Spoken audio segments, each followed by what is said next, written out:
What up? What up? It is 1 o'clock p.m. Eastern Standard Time. This is the Talking About Life podcast. I am your host, Kowski, and we are here to talk about life and beyond that, talk about our guest passions and our passions as well. Today, we are blessed again. We have another guest on the show. So thank God that guests keep coming our way. Otherwise, what would we talk about on the show? Who would we be talking to? Today, we are talking to Three Heads Creating. It's also known as Greg Bereski. On his bio, which we always read, we have creative, creator, creating. Hardly Hollywood is my baby. V Friends is a blue chip, and OCB holder. Now, unique situation here. We got Three Heads Creating actually back on the show. First time we had Greg or Three Heads on the show. We had, I don't even know what, some sort of situation, not to be disclosed, top secret, maybe to be disclosed on the episode, who knows, or maybe it's top secret, doesn't matter. Either way, we had a situation where we had to, right in the middle, we had to just cut things off and say, let's pick it up later. Now is that later where we're picking things back up. Three Heads, how are you doing? What's up? And how's your day going? I'm great, Kowski. Thanks for having me on the podcast. Really appreciate you having this space and this platform to discuss life. I mean, life is an important thing in our world. So, to be able to discuss it with someone who's a like-minded person who kind of sees things from a lot of different perspectives and is able to kind of put life into perspective sometimes. It's good to have the conversation. I do apologize for last time when we hopped off abruptly. Everything is okay, and it's good to be back. So let's get into the topic of discussion in life, and would love to hear what's going on in your world too. Yeah, absolutely. And no worries. Like I said, you always got to deal with emergencies first. Life comes as it comes, right? We're talking about life. It would be very remiss to talk about life and not acknowledge that some unexpected shit happens. So obviously I get that. And yes, thank you for acknowledging. I do try to keep an open mind and just ponder things like you said, kind of from all angles here. And even if someone disagrees with you, as long as they're not, hurting you directly or your family or, hurting innocents or other people directly or hurting people in some way, then really, I think you should be able to just maintain their thought in your mind, consider it, reflect on it. You don't have to have some angry reaction. You can go, okay, I don't agree with that, but I think this, they think that. So I love it. I love the attitude. I love the approach here. I love the perspective. Now, I think, I mean, and we could kind of take it where you want. I think last time we were gonna get into you were gonna tell me about having like a victor's mindset over a victim's mindset, and you're gonna go off basically, I think, into kind of like your approach to like mentality or mindset towards life. Um I still wanted to hear about that, so I think that's a good place to start. Unless you had another place in mind that you wanted to start. No, I think that's a great place to start. It's something that kind of uh, a light switch kind of flicked on. I think we last time I was on, we kind of discussed a little bit about how I had somewhat of an awakening. Um, where I recognized the value of life and how I had so much control over my own life, so much more than I thought previously. And once that light switch flicked on, I developed that victor mindset of not understanding that life will beat us down. People will, not react in ways that we want them to react sometimes, but that shouldn't change the goal and the trajectory of the way we live our lives because we do have so much control, even during times when we feel hopeless or feel weak or feel like we've lost control. Those are the moments where we need to dig deeper and find that victor's mentality because in a way, like it's inside all of us. I do believe that, and it's something that is empowering for us to overcome adversity, to overcome obstacles in our lives. And I think that the more that we take on that mindset and really dig deep into our soul to find that motivation, that ignition that is going to create that fire, the more we're able to do that, the more we're able to get back up when we do get knocked down. So I think it's a really important thing to discuss is mindset. Life is a mental game in a way, from my perspective. I think that There's a lot of things that we can do in our lives that start as a thought. You know, it starts as a thought, it becomes an emotion. The emotion triggers or fuels the actions.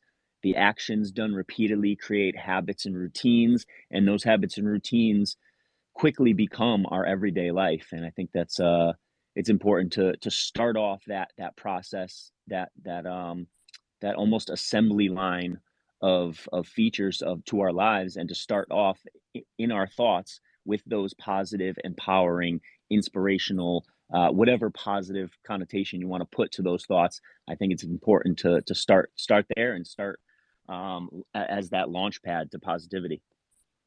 Now, before we go too far here into the actual philosophy, let me ask you this, and I don't know if there's an answer, but you said this light switch kind of flicked for you, or it flipped.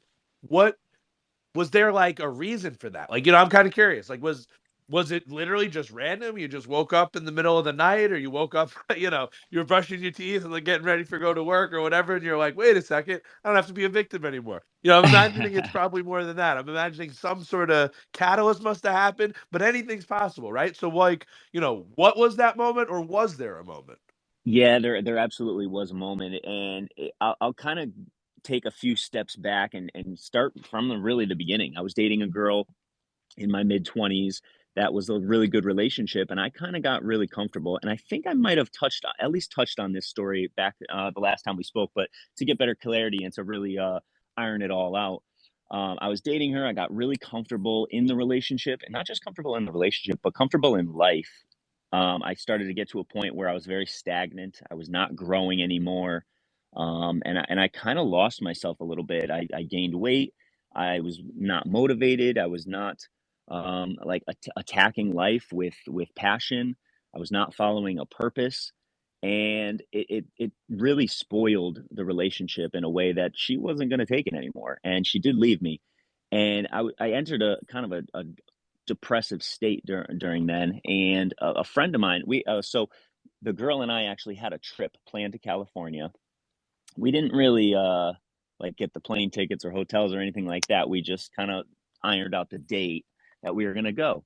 And so when I entered that little depression, a buddy of mine was like, "Dude, just go out there anyways. Just go out there by yourself." And it I didn't want to at first. I didn't want to deal with anything. I just wanted to be in my own little cocoon. But something told me to listen to him, and I did go out there. And I was astounded by just the different world that was out there, specifically along that coast, because it was the summertime. Everybody was having fun, loving life, enjoying themselves, looking good, feeling good.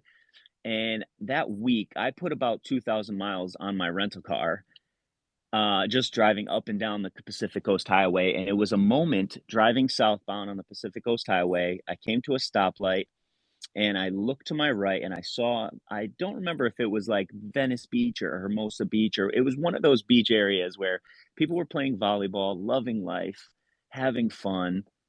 And I looked over and I said, why isn't that me? Why am I not having fun? Why am I not loving life with friends and people that I enjoy, and doing activities that I love doing?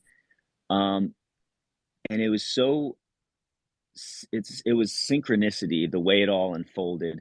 It was almost like a wink from the universe, because as soon as the light that I was stopped at turned green, the answers to those questions, why am I like this, why is this happening, came pouring into me as a moment, as a message, in a way, to say, like, it's not happening because you're not making it happen. And that message, that feeling of knowing that it was my burden to have, it was my fault that I wasn't living that life, it became a really empowering feeling to know that in my heart, and to realize that it wasn't anybody else's fault, it wasn't anybody else's doing, it was my own doing that was creating those negative emotions, and not creating the positive life that I once strived to have. So that was the flick of the switch moment. It was literally almost to the second of when that light turned green, and it was an amazing feeling. I broke down in tears as I was driving further south, But, yeah, that was the trigger. That was the light switch that flicked, and don't get me wrong, I've had moments where I've been depressed since then, or I've had those emotions, that those negative emotions, but that was the catalyst. That was the trigger that created the launch to the mindset that I have today. Right. I That can go was deeper.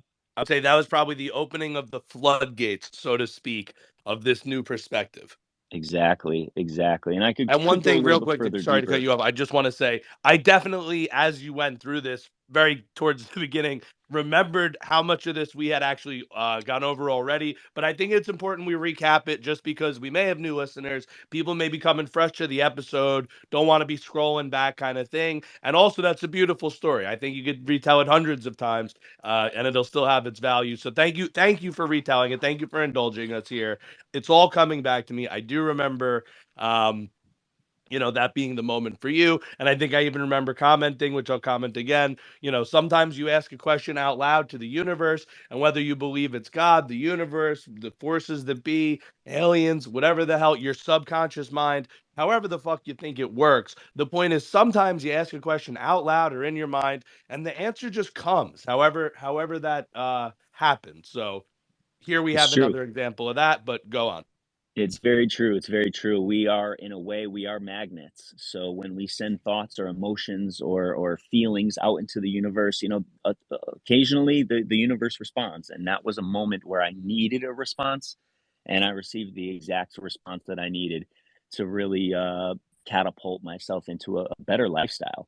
I mean, it was that day that I vowed to stop eating fast food because I was in a bad. Don't get me wrong, there's a time and place for fast food if it's necessary for some people, but um, at that time, I was eating fast food 2 or 3 times a week, and sometimes twice in one day. So it was something that I needed to make changes in my life, and that fell into it too. Physical health is a very big part of mental health in my eyes, and I think that exercising and eating right is a big part towards living the mindset that we kind of strive for, a positive mindset, and then something that will continue to grow. Without that physical aspect, the mental aspect can definitely fall behind. Yeah, that's something I need to hold myself more accountable for is the physical aspect because I agree with the concept. I mean, how could it not be linked? If you understand spirituality, you understand anything physical is a manifestation of something on a higher plane that's either conceptual or energetic or non-physical. That's one of the perspectives. I don't know if you believe that, but it's definitely one of the perspectives I think is more probable that because it kind of goes with physics to me that yeah, there's the physical, there's what you see, but then on this smaller level, everything is just energy moving around. So, um, yeah, sorry, I forgot where I was going for a second with that. No, no worries. I think you make a great point. We are essentially energy. So, there's two sides of energy, whether we want to call it positive or negative, whatever we want to call it. And the more we feed, the more that side grows. It's that there's a I don't know, I think it's a Native American kind of proverb essentially of like, there's a battle going on between us, between two wolves. One is kindness and prosperity and peace and tranquility, and the other one is negativity, greed, doubt, fear. And which one wins is the one that we feed most. And I 100%. think That's that's actually one of my favorite fables. And I will just say quick disclosure for the audience. This doesn't happen all the time, but sometimes I get so deep in one of my own ideas. I get so far from the beginning of it and so deep into whatever I was thinking in the passion, I forget where I started. So if that ever happens on this episode or on the podcast, I apologize. It's something I'm working on. It's this deep imagination I have, but it happens occasionally. But sorry, go yeah, it and happens it to me happened there. too. You And got to see it live, but go on. it happens to me too, and I think it can happen with any creative mind, because a creative mind kind of doesn't always necessarily stick to a solid line. There are veers, there are forks in the road in our thought processes, and I think that it's beneficial to explore those roads as they come up. So I wouldn't feel any sort of negative feeling towards that type of reaction. I think it happens to the best of us. I appreciate I appreciate your understanding. Yeah, Yeah. it's like it's happened to me a bunch of times. In the beginning, I used to get embarrassed. Now it's like, okay, it's a little embarrassing, but like, fuck it, whatever. I have a very active mind. I'm not an idiot. If you've known me for a long time, you know it's actually a hyperactivity of thoughts, not some like stupidity. So Right, relax. right. All you got to do is if But that yeah, ever well, happens, we if get that through ever it. happens in the future, you continue your story, and then when you lose track, you just say, "And then I found $20," and it rounds out the story, and it's a good That's happy not ending. bad. That's funny. That's a good tip. Yeah, and then later I'll listen to this the recording and I'll be like, "Oh my fucking god, that's what I was about to say." But, Exactly. it is what it is. Yep, yeah, I think that is it's something that we can all learn from. We're all just going about this life as best as we can without really knowing the rules, without really knowing what the blueprint is. And I think that's important to realize. My wife and I were talking the other day a little bit about this, about how well, one thing I wanted to bring up was Joe Rogan has a part of a stand up bit where he talks about, remember when we were kids and we thought there were such things as adults, and then Yes, you grow dude. up, and then Yes. you grow up, you realize that adults are just like big kids who really don't know as much as It's they lead on to terrifying. know. I think about it all the time. Gary V has a thing like this too. It's not a whole skit where he talks about how he had a cousin who was like 33 or something when he was like 23 and he thought the 33-year-old guy was like an adult. Like, Yes. I'm 31, so to think 33 is like, that's the adult, and I'm still looking up at my, like, 50, 60-year-old parents like, "No, those are adults," like, sorry, go on, but yes, 100% I know what you're talking about. You're exactly right, though. I mean, at 30, we look at our 50 to 60-year-olds and be like, "Oh my god, that's so old." And then we get to 50 and 60, we look to 70 and 80-year-olds like, "Wow, that's so old." And you keep on going up the ladder. But I think it's important to realize that we're all just going through this life, wondering and looking to figure out what the best route forward is. And no one's immune from that, including doctors and lawyers and politicians and people that anybody who we look up to. We're all just going through this life, jumping from one stepping stone to the next, and sometimes there's no stepping stone that we have to jump to. So we have to wait on the stone we're at and look around and wait for something to pop up. And I think it's important to not rush ourselves and not judge ourselves too harshly, because we're all in that same boat. And no matter who tries to look like they have it all figured out. Even someone like Gary Vee, he doesn't have it all figured out, but he moves so quickly that nobody cares that he doesn't have it all figured out. And I think that's part of his genius. And everybody has their own level of genius that they're working towards slash living through. So yeah, I guess don't be too hard on ourselves and continue moving forward. I think that's a good blueprint. Right, and you also don't need to have it all figured out, and you may never have it all figured out. My I forget if I've ever told you this, but my conception is that knowledge itself is bullshit. I don't believe in knowledge. I think if you really think about it, I don't even think that's a thing. I think if you really try to have the conversation and define knowledge, you won't get anywhere, and because that's what I tried to do. I was in a philosophy class. They were trying to make a point. It was the thing about Socrates. Socrates says you can't know shit. He goes, you can't know anything. He goes, the only thing you can know is that you can't know shit. And I'm like, what? No way. Like, I know this, I know that. If you really work it and you go, well, what? Because knowledge involves like some sort of answer key. Like that's how you know. You need something to check it against. Hmm. And you could have knowledge in a box. You could have, okay, well, 2 + 2 = 4. That's knowledge. Sure. But like, what if 2 doesn't equal 2? You know what I mean? Like what if in some much larger scheme, 2 + 2 doesn't equal 4, because two pieces of clay, right? Like because you change the context. To what? Two conceptually plus 2 = 4. Two pieces of clay plus pieces of clay equals one piece of clay because they'll mush together. So it's like, yes, that's a little bit of a semantics thing, but the idea is you don't fucking know anything. So, that's kind of where I land on these things is that that knowledge itself is illusory. Does that make sense?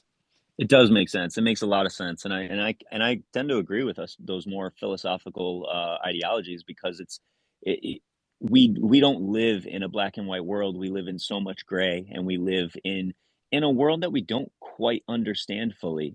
Different dimensions or different levels of frequencies, and light sources that we can't see with our eyes, but if we put on glasses, we can see it. So there's so many different perspectives that we can see things through that it's impossible to know which is the right answer, which is the truth. But we do tend to have a common ground that we all come to, like specifically with, like, let's just say a math equation.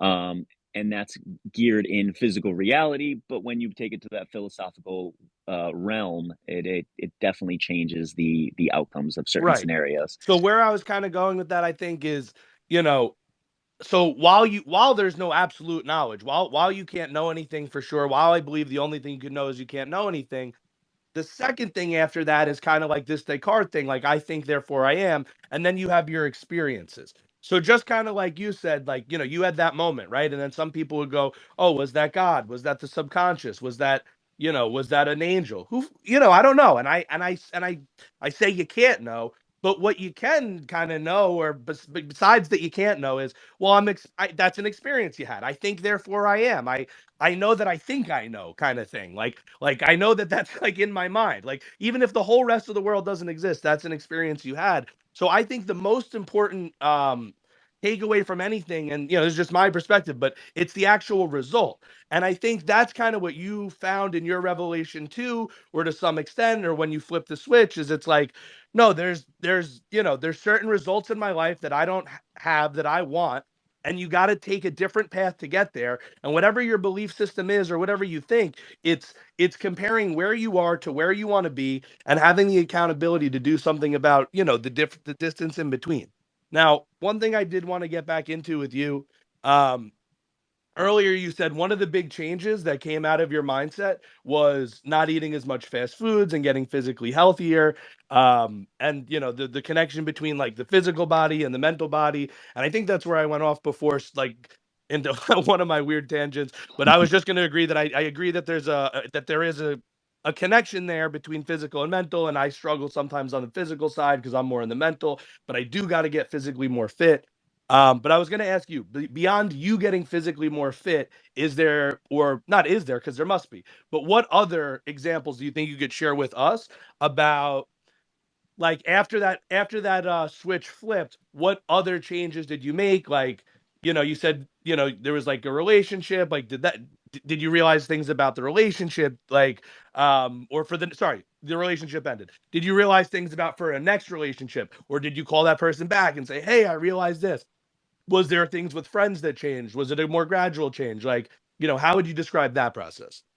Yeah, I think there was a lot of things that changed, to be honest. I mean, besides the exercise and the eating better, um, I started filling my mind with more assets, more what I believed was informational assets. I started following people. Right, this is right around the time I started following people like Gary Vee, um, and Tony Robbins and Les Brown and Jim Rohn, who is he's since deceased, but he had great like networking advice, and he was all about like network marketing companies back in the early 90s. And it just filled my mind with information that I can utilize for my benefit. I think of my brain as a computer in a way, and at that time I was downloading viruses, for lack of a better phrase. I was not filling my mind with positivity. I was watching mindless television. I was scrolling mindlessly. But after that day, I started just really looking into different mindsets and people who were sharing about mindset and how to improve your mindset and how to uh, just go after goals, and having those I guess role models to listen to and watch their content. It gave me motivation, and it gave me a foundation of thought to kind of bring into my mindset and really start to utilize those thoughts to create the emotions that I wanted in order to put those thoughts and emotions into action.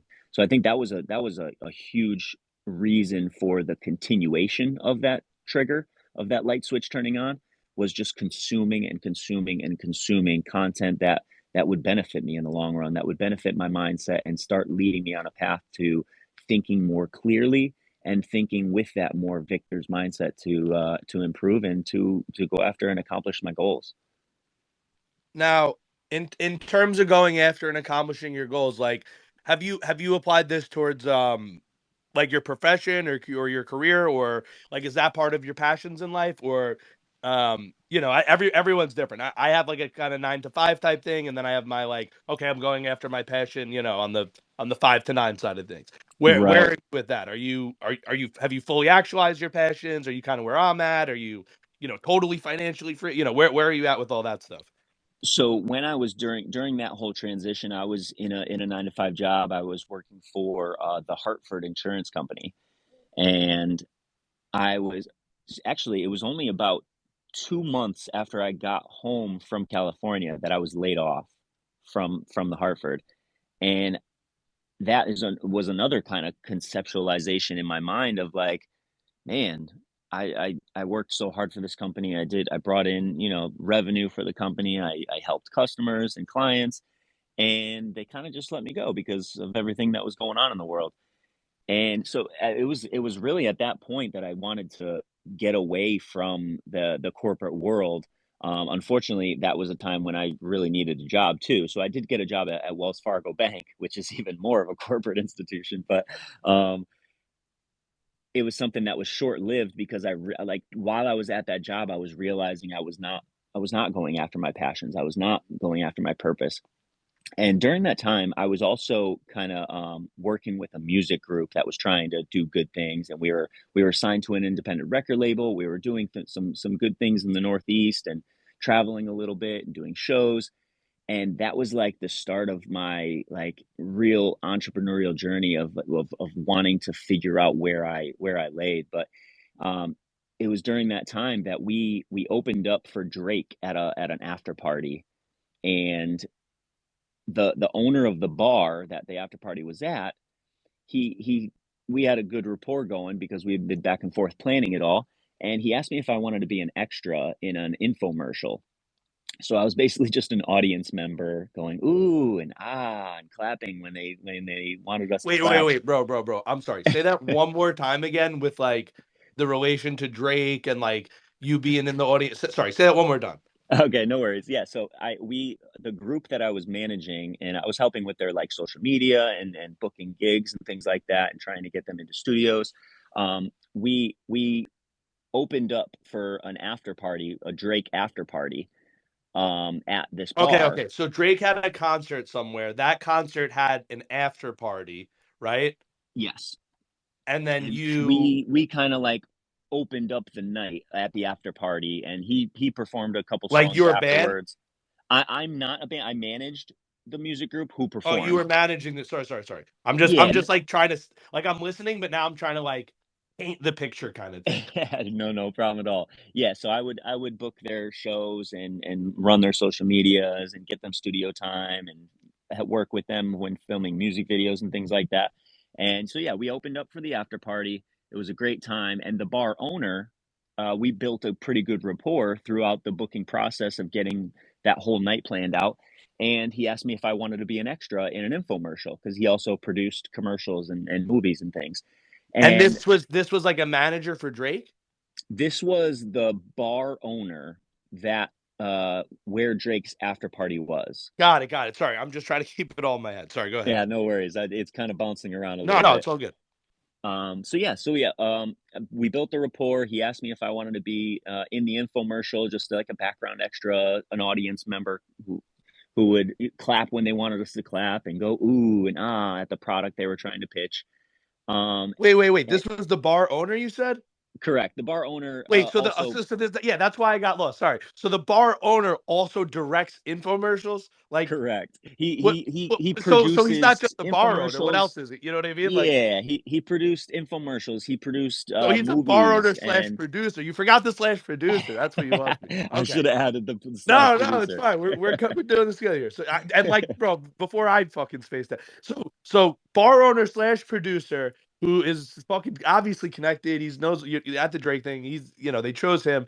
Clearly, he's a guy who's got some keys to some doors. He asked you if you wanna be in an infomercial. Go ahead, go on. Yeah, so I agreed to be in the infomercial, and during the taping of the infomercial, I'm sitting there and I'm observing all the crew members that are necessary in order to put this all together, and it really just surprised me, and it intrigued me so much to see, like, everybody doing their role, and everything was so compartmentalized. The lighting people fix the lighting, the sound guys do the sound, and all that. So it was something that, it really intrigued me, and I wanted to learn more. So I reached out to the guy. I'm like, "Hey, like, this was kind of a cool experience. Is there anything that you could do to, like, steer me in the right direction?"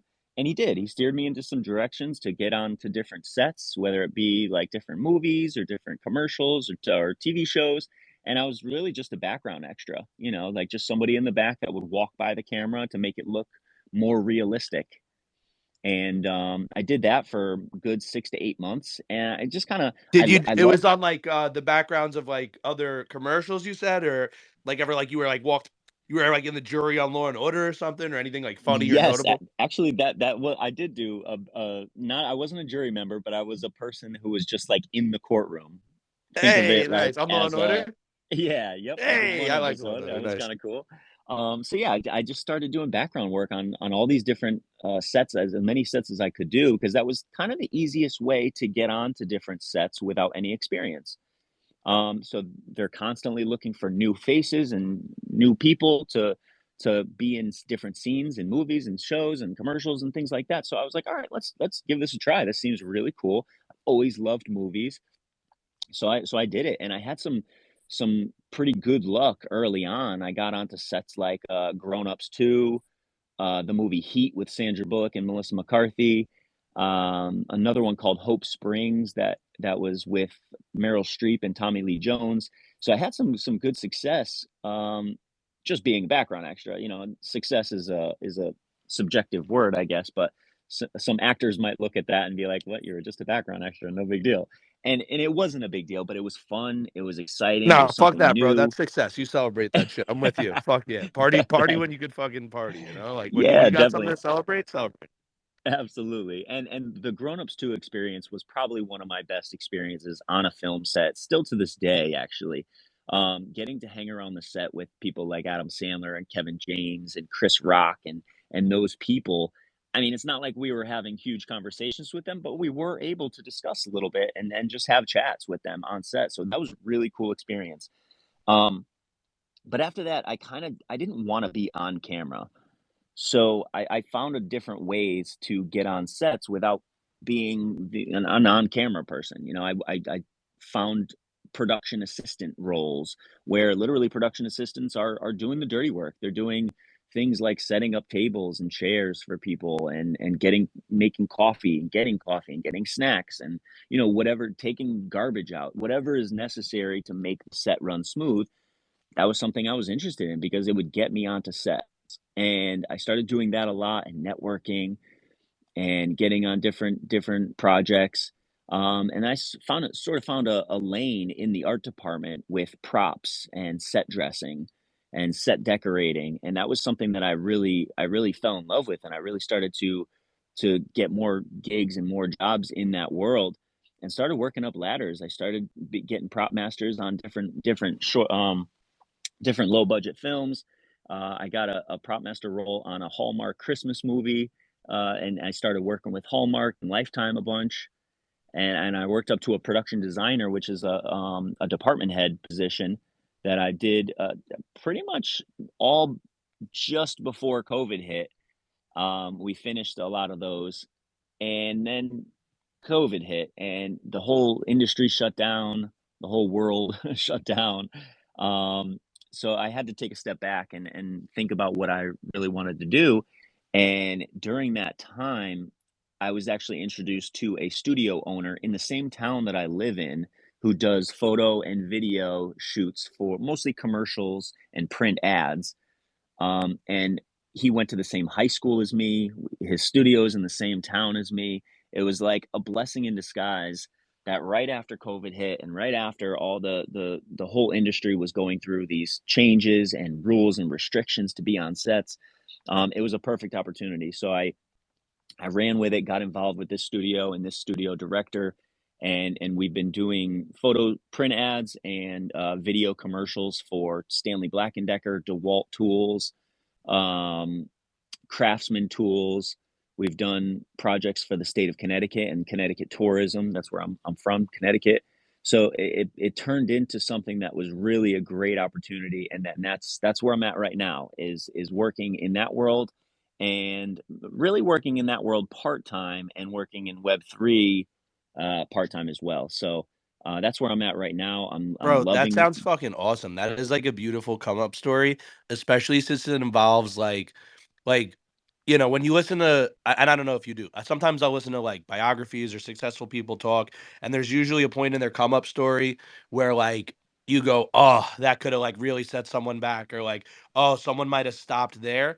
And bro, getting like all fucked up like right in the middle of your like momentum by COVID, like that could have defeated some people mentally, you know what I mean? And losing that positive mindset could have been, what stopped people dead in their tracks. But you kept on your positive mindset, you made a positive connection, and you just fucking kept that momentum up, bro. And you didn't let COVID stop you, and you just kept building. I fucking love that, bro, because this was all about, right at the beginning of it, we framed this around it's about being a victor, not being a victim. And that just comes from a mindset. It comes from how you approach your situations. It comes from accepting that, life is 10% what happens to you, 90% how you react, that kind of thing.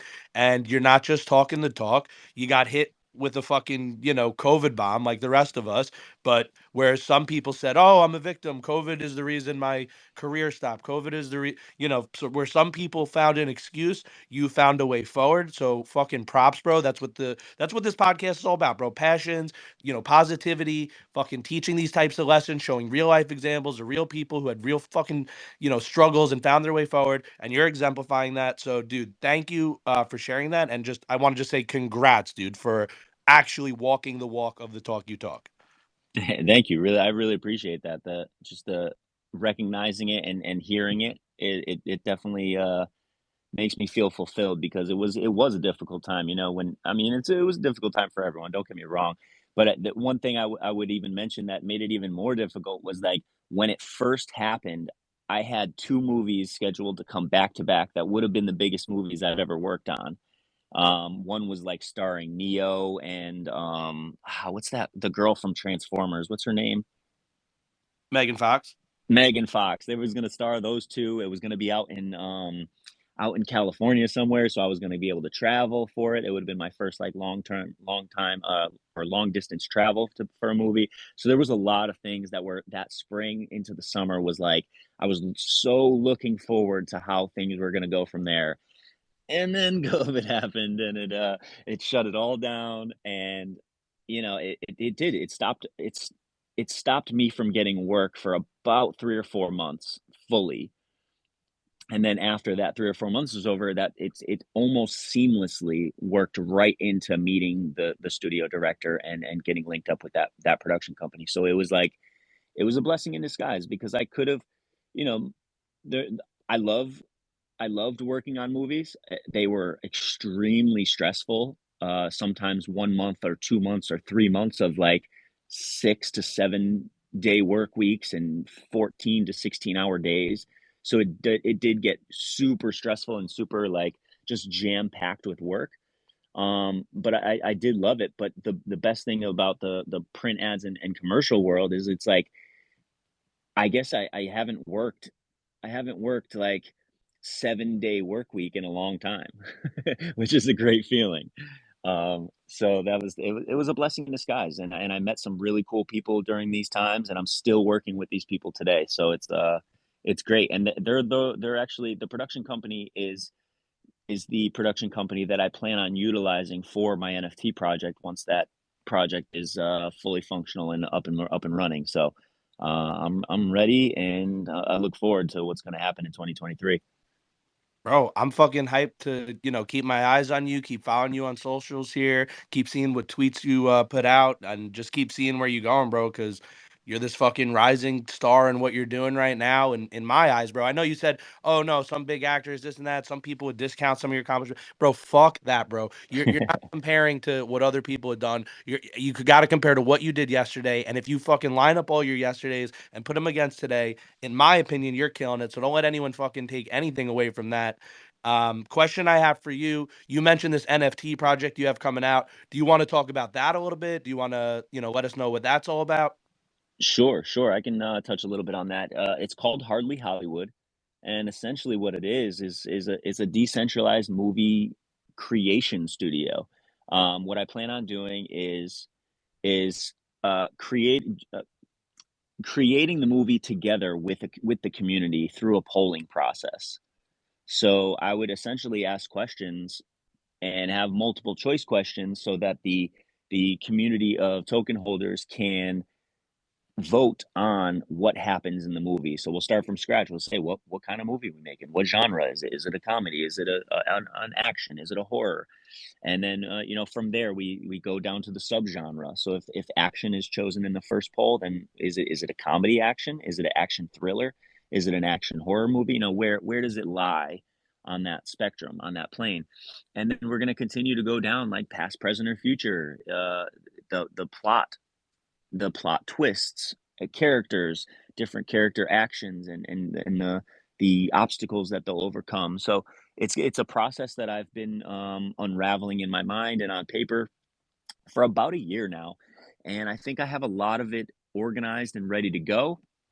There's just some back end things that I want to get taken care of, including some promotional material that I have in the works that are just kind of holding me up a little bit. And I think I know I'll get there. I'm very close. I have an artist, a really talented artist who is making some major waves in the R&B world.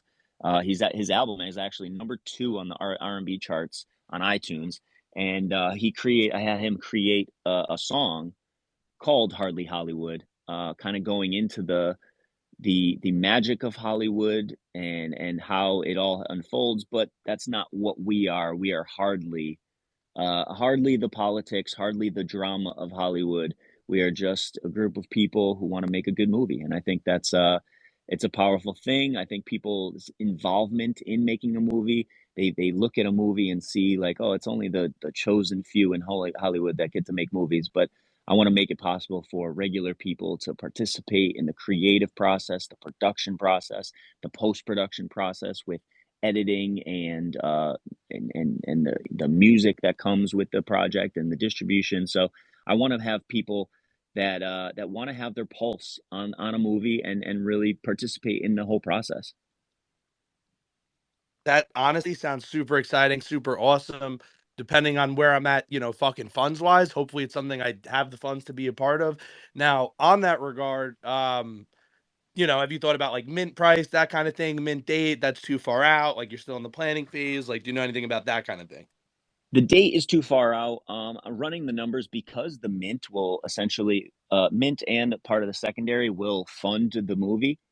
Um, I'm looking at around 0.05. I know it's a little high right now in this market, but I'm hoping that later on in the year, maybe the summer, maybe the springtime, I'm hoping the market might come around a little bit. I'm also looking to incentivize the mint process so that like this is just an example. It hasn't been locked down, but let's just say the first 1,000 mints get entered into a drawing to win one ETH, or maybe an NFT that's worth close to one ETH, something like that to incentivize the minting process.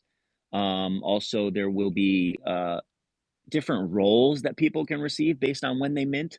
So someone might receive a role where they get the finished finalized script autographed and sent to them, a physical copy, and that will be a raffle that we can do.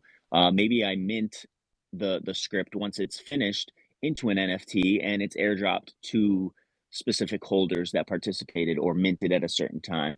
There's different incentivized um, actions and gifts that I want to provide people to just get people more likely to want to invest into the project. So I haven't ironed out all the details, but that point oh five region seems like it would be conducive to create a great movie. And when funding actors and actresses, which I would love token holders to be audition for the cast. The token holders will be able to cast their votes for the roles. So if a token holder wants to audition, they have that right, and will be in that process. And if they don't want to audition, then they will be kind of in charge of their votes to vote on who will be casted in these roles. So I think that there will be a lot of benefits, a lot of features to holding, and that participation in the whole process is part of that utility that I hope people will see the value in. Now, I'm sorry if you said this, I'm trying to remember. Did you have any plans for, like, box office money, like, necessarily going back to holders in some sort of way or some percentage or, like, certain holders? Is it like that type of thing where, like, they're involved in the movie, they have these voting rights, but, like, when it releases, like, is there some sort of payout, or does that go to, like, a community treasury, or, like, any thoughts on that? There will absolutely be a community treasury. I have a percentage of the mint and a percentage of the secondary going to the community treasury. I don't know the legality of bringing back revenue to the holders, but if I can do that through like whatever's going on in Congress and how they're voting on how these are subjected, I would love to give back a portion to the holders, whether it be to distribute it amongst all holders or certain specific holders, because there are 4 tiers to the project. One tier would be the movie ticket, which would receive 2 votes. The next one would be like the clapper that is used on set. That would be 5 votes. The next level is the actual video camera that will have 20 votes. And then last, the top tier would be a director's chair, which will have 100 votes that can be allocated. And I really hope to make sure that the director's chairs are really taken care of. Those are all minted blind too, so it's not like you choose what you're minting. Um, so yeah, I would love to give back, to answer your question. I would love to give back revenue from the project, but there will absolutely be a community wallet that will be distributed through through whether it's community raised projects. Maybe there is a filmmaker in the community who really wants to create a short film, and we vote on allocating some funds to let them fund their short film. Or maybe there's someone who really wants to I don't know, maybe they're going for an audition, and it's a big audition, and maybe we want to allocate like a quarter ETH to let them fly to the audition. Or I don't know, I'm just thinking of very different ways to bring that community wallet back to the community. And some will be fun ways, some will be practical ways and logical ways to help them grow in their craft, whether it be a filmmaker or a photographer, even, or an actor or a writer. I look to definitely give back to the community, because that they're the ones that are the most important. Yeah, I love all of that, and, I don't think point oh five is a crazy, mint. Some people maybe can't, they'll be blocked out by it, and that'll happen at, probably whatever level you set it. Some people won't be able to afford, anything, uh, Sure. obviously more or less depending where you set it. But, I don't think point oh five is crazy. I think point oh five is a reasonable, mint to get in. So, yeah, I'm pretty excited about it, man, and then, personally, I am a writer, I'm a speaker.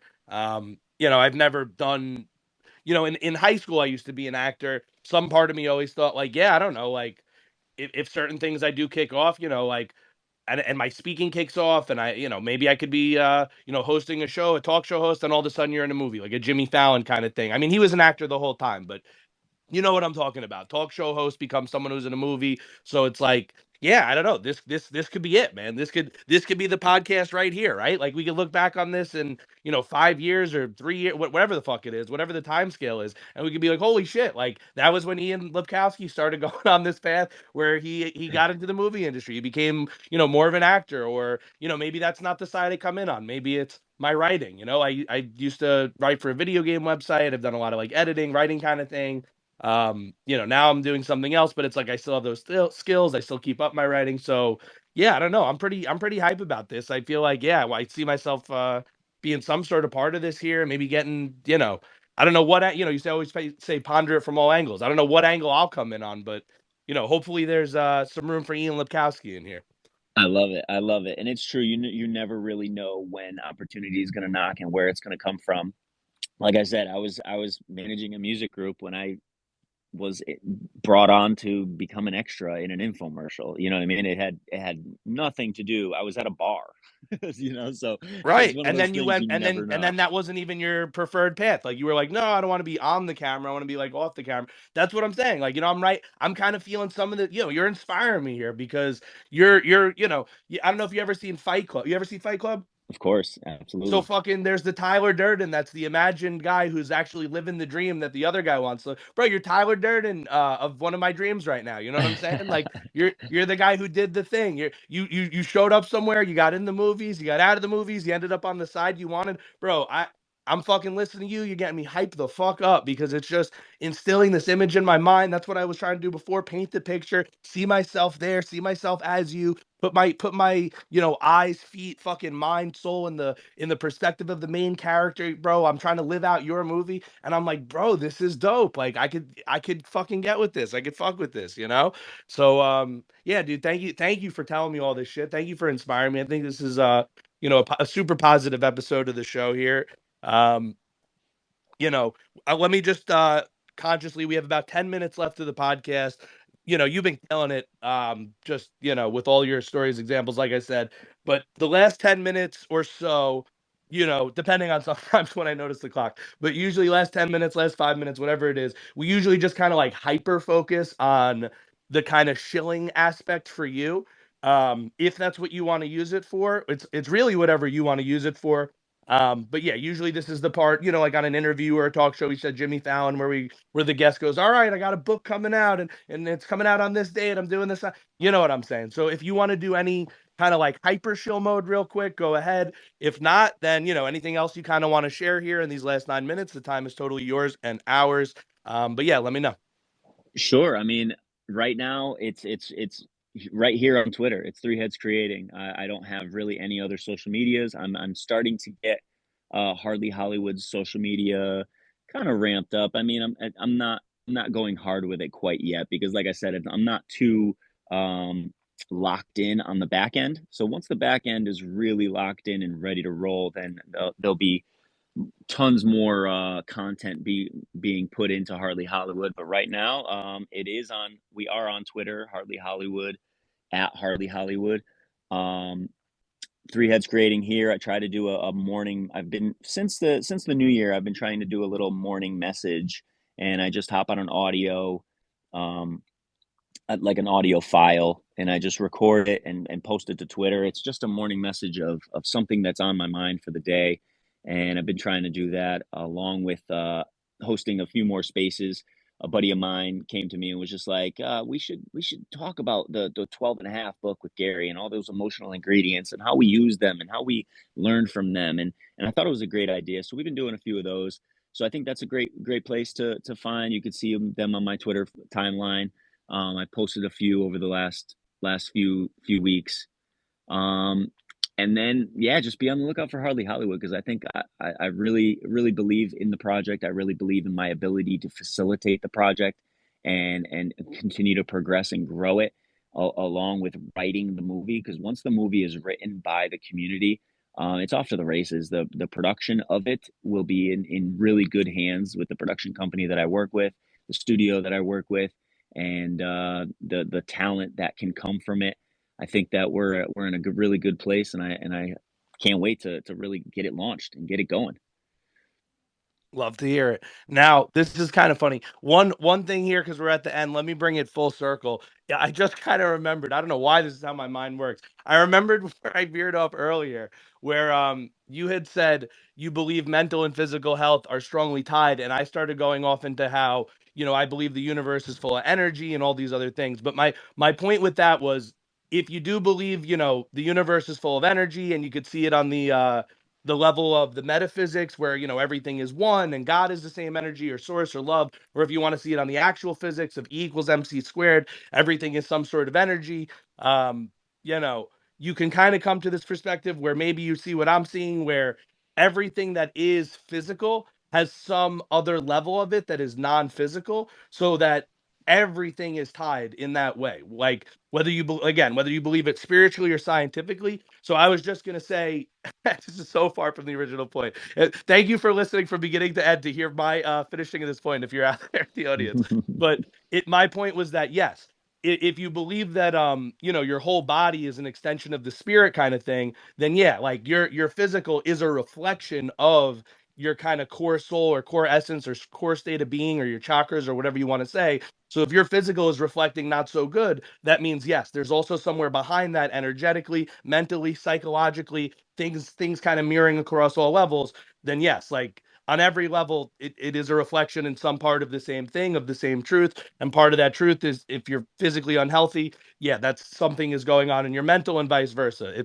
If you're mentally unhealthy, it'll show in the physical. If you're physically unhealthy, it'll affect your mental. And it's a inextricable, unbreakable relationship. So that is that is the end of that thought from before, which I don't know why I came in now, but that's the way the universe works, I guess. But and so on the Absolutely. tail end of that, and this is a loaded question for 4 minutes left, but we've talked a lot about a lot of different concepts. Are you religious in any way? Are you do you subscribe to a religion? Are you more some of the stuff you said was Buddhist when you said like, your thoughts become patterns become actions or words, or sorry, I forget exactly the quote, but I'm pretty sure it's a Buddhist quote where you go from thoughts to behaviors to patterns to actions kind of thing. Do you subscribe to religion, Buddhism, anything else? So I guess I was raised Catholic.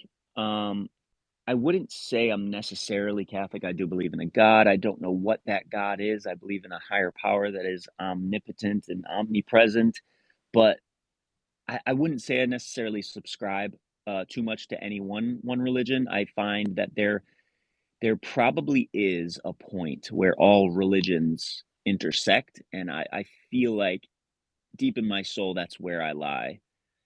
I feel like there are massive truths inside each and every religion, and I Wait, think do you that lie or they're massive truths? No, I'm just fucking around. I know what you meant. I'm sorry. I just recently became a dad. I'm dad joking, guys. Sorry, go ahead. No, that's good. That's good. You got to get the dad jokes in. Get him out. You're dad now. You're dad now, so the jokes got to Exactly. come. But yeah, I think that's kind of where I stand. I'm somewhat of an agnostic, I guess you would call myself. I believe in a higher power. It's super energy, and it's always aware, and we're always connected to it, and it's always connected to us. It lies within us and around us, and we lie within it and around it. So I guess that's where I lie. One thing I wanted to mention about you were kind of discussing about the physical and the energetic world. If someone who is listening to this really just sees themselves as a physical being, and they don't understand maybe the energy side of things, or don't understand the quantum realm, which is the very small realm at which our universe is. I really encourage you to look at the double slit experiment. And if you're not Dr. familiar with the Quantum, double slit, baby. Have you seen the Dr. Quantum yes, video? the cartoon, Yeah. yes, yes, Hell it's yeah. Wait, phenomenal. did you see the full movie that's a famous clip in, I think? It's called What the Bleep Do We Know?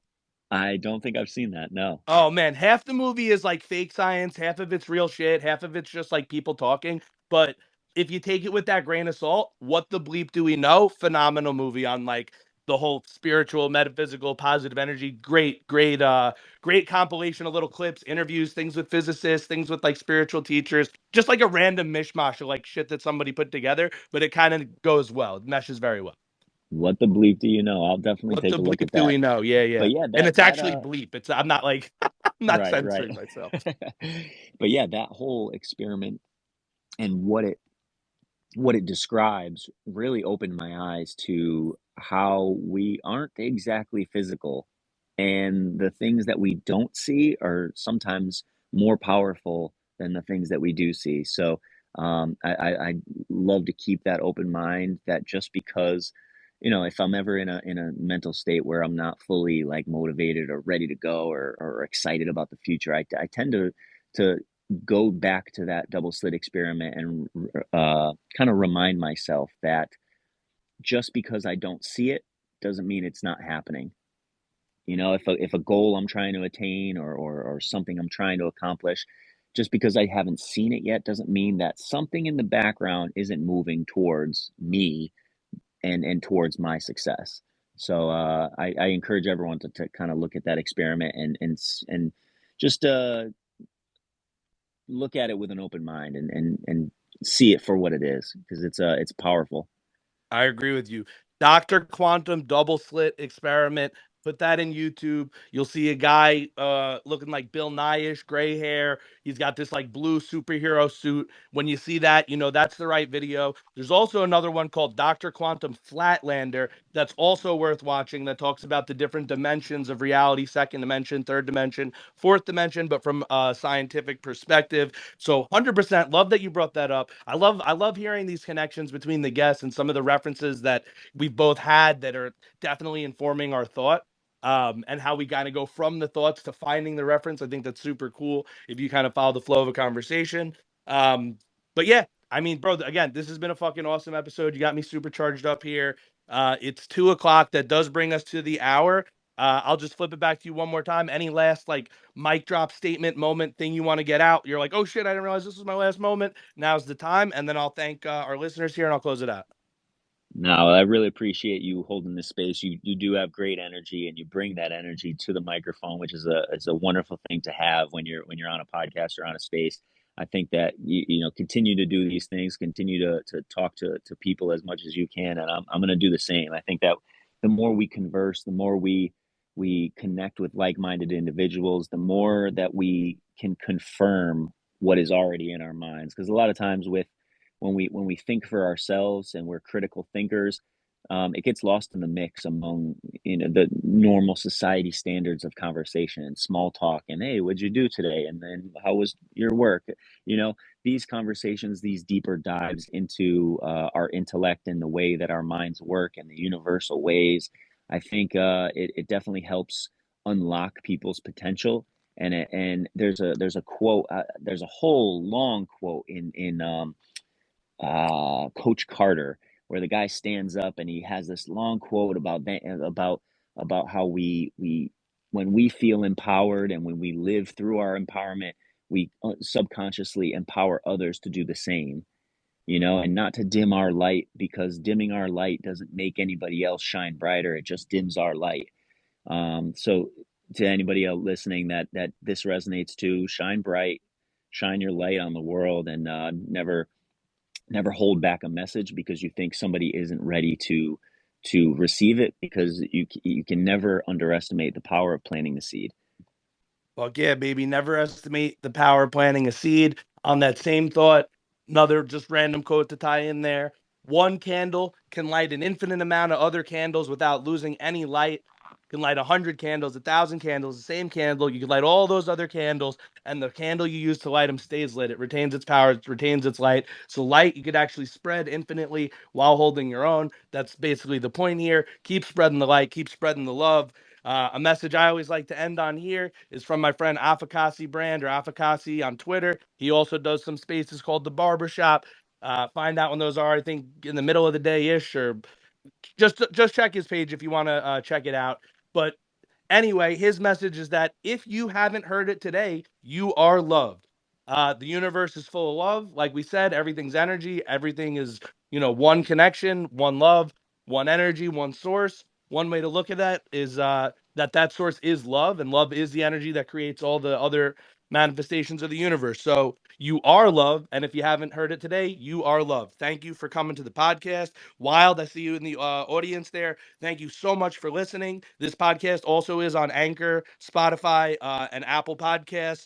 I will be posting the link on this post, and if you scroll my feed, it's definitely in a bunch of other places, but I will post it again if you want to check out other episodes. Same thing for anyone else listening. Also, Wild, anyone else listening, if you ever want to be a guest on the show, just send me a DM. We're pretty open to guests. We're pretty open to topics. As long as you're not like hurting other people or innocent people, or as long as you're not hurting fucking the world in some way, I'm pretty open to talk about whatever the fuck you want to talk about. Keep it positive, keep it passionate. But that's it. Once again, thank you for coming on. Thank you to the listeners. Thank you to God and the universe for allowing me to be alive and have this energy and conduct the show. You are loved, and peace out.